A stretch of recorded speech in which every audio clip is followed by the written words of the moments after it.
Hello. Just had time here to do a quick video.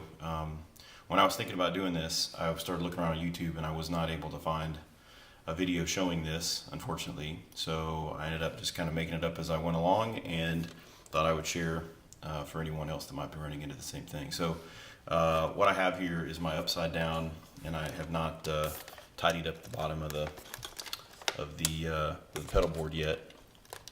But what I needed to do was use this this MXR. Get kind of a close up here of this guy. This MXR.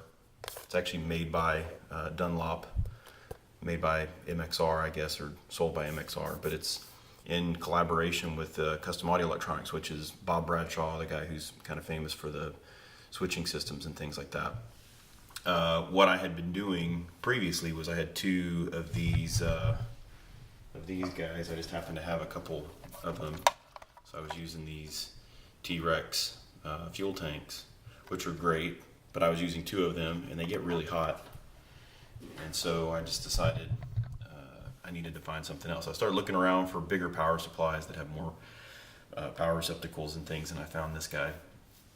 One of the things that you can see about it, and you get this bracket with the unit, and so you can attach this bracket with these two screws here, and then what I actually ended up doing was just drilling holes. So I mounted it right here, and I've got one screw here, and on the other side, the opposite side over here, I have another screw, and that was more than plenty to hold it down. So I actually drilled the holes in front and back, but I didn't need to be able to, I didn't need screws to be able to hold all of them down. The problem is, and this is the Pedaltrain 3, I think, but I think it's the same case with the Pedaltrain Pro as well. But the problem is that this is basically level. So if I took this pedal right here, you know, you can see that there's a little bit of clearance. I mean, here is a little bit higher, but not much. It's just about level. So that would be level right there. So there's maybe 3/4 of an inch or something like that. So the problem is that when you turn this over, it basically there's obviously a little bit of a slant here, but this leading edge, or this edge right here, actually sits on the ground, and so the pedal board just sort of rocks back and forth and sits on this. So what I ended up doing, and I'll put the link to these in the description for the video, but I bought these off of Amazon. And again, you just drill a hole, find a screw, and screw them down.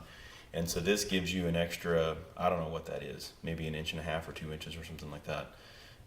It gives you that extra, which gives you more slant and keeps this edge off of the ground.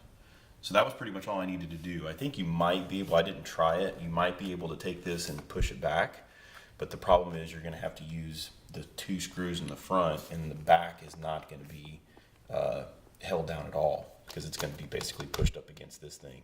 So you'd be able to take this screw here and put it into there, but again, the back side of this is not going to be, and it might be enough, even if you just did the front two screws. If you pushed it all the way back, I didn't test it or try that, but it might be enough. This thing is great. It's not hot at all. I've actually left it on all night long, and it's barely even warm to the touch. What's great about this thing, and something that you might need to keep in mind if you're looking at this, is that just some of the power requirements that you have for certain pedals. So what I love about this thing is it has 4 18-volt connectors, and I have several pedals that I use for 18 volts, and so having 4 18 volts was great.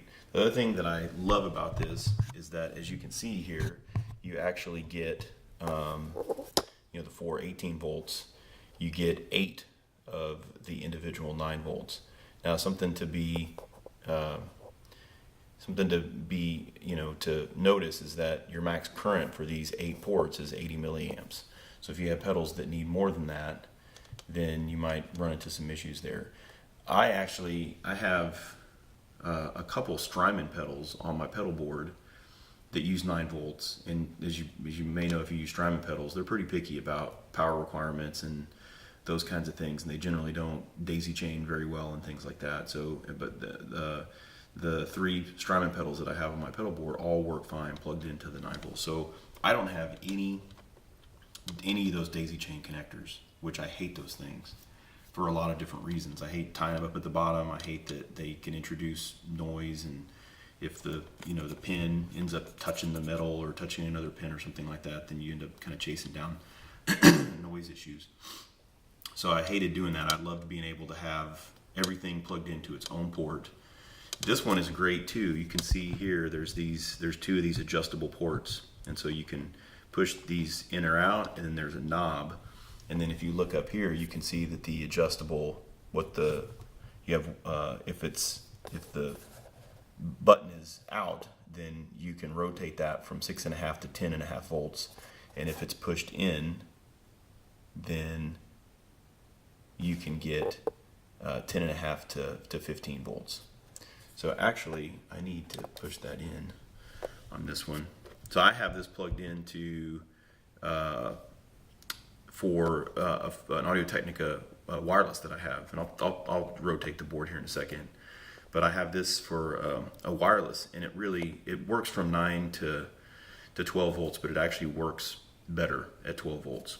So what I'm able to do here is push the button in and then rotate that about halfway, which, as you can see from the range is 10.5 to 15, so about halfway would give me about 12 volts, and so that's where I have it. And so now I can get 12 volts to that pedal. There are a couple AC 9-volt ACs here that you get 800 milliamps from as well. So and this thing comes with a ton of cables. Longish, they're kind of long cables. They don't really have any that are super short, but there's kind of a medium bundle and a long bundle. And I'm sure everybody has a whole bunch of other cables. These are obviously pretty easy to find if you want to buy those. But the great part about it is I just don't have any of those daisy chain cables. I'm not using those cables anymore.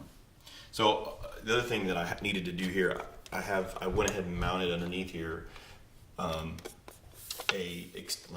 power supply thing, because I have a couple pedals that this thing will not really, I mean, it'll work, but to get kind of the full fidelity of the pedal. So one of them happens to be an Ethos overdrive pedal. So I'm actually running, this is a 12 volt, 500 milliamp power supply. So I can't get 500 milliamps. I can get a 12 volt, but I'm only going to get 200 milliamps out of it. So I could probably get away with doing that, but I just decided, since I'm going to go and put this down. The main reason I had to put this down is I have one of those EHX hum debugger pedals, and that actually needs to plug directly into AC. You can't plug that particular pedal into the power supply here. So so I may experiment around a little bit and see if I can get away with using the for the Ethos, but I don't think I will, because of the power requirements for that. So so it works out great because I can plug everything into here, and now I just have this really long, it's one of these power supplies that has like a 6-foot long extension. And so if I just rotate this guy over now, you can see that it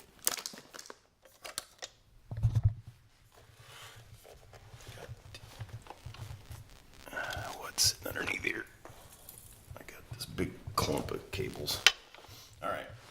So once I tie all the cables and everything up, so you can see on the side here, I try to rotate around here. You can see on the side how this thing sits with the pedal, with the standoff back here, and then you can see that on the carpet it looks like it's touching, but it's kind of touching just a little bit, barely. If I moved it out to, let's see if I move it out. Sorry for the camera work here. So I'm moving it out to the hardwood floor here, and it doesn't touch at all. You can see I can move it around, and it doesn't touch at all. So pretty slick. And so, you know, the pedal layout that I have, and this is a board that I've been building for a lady that I've been playing with doing an R&B gig. I may do a thing for my board here in a little bit. But anyway, here's that Electro Harmonics pedal that needs to be driven from AC. And then here's my Audio-Technica wireless that I use as well. So in the process of just kind of getting everything buttoned up tight, but just wanted to put a video out there. The other thing that's great about this thing is the lights that are up on there. So if you have stuff that's plugged into it, then you can see. So even if you have a cable or something that's plugged in and it's not actually connected to anything, then it won't light up. So I'm super happy with it. You just have to be careful about the power requirements if you have some pedals that you need higher milliamps for, or if you think that perhaps you can do some daisy chaining. So anyway, thanks for watching. Appreciate it.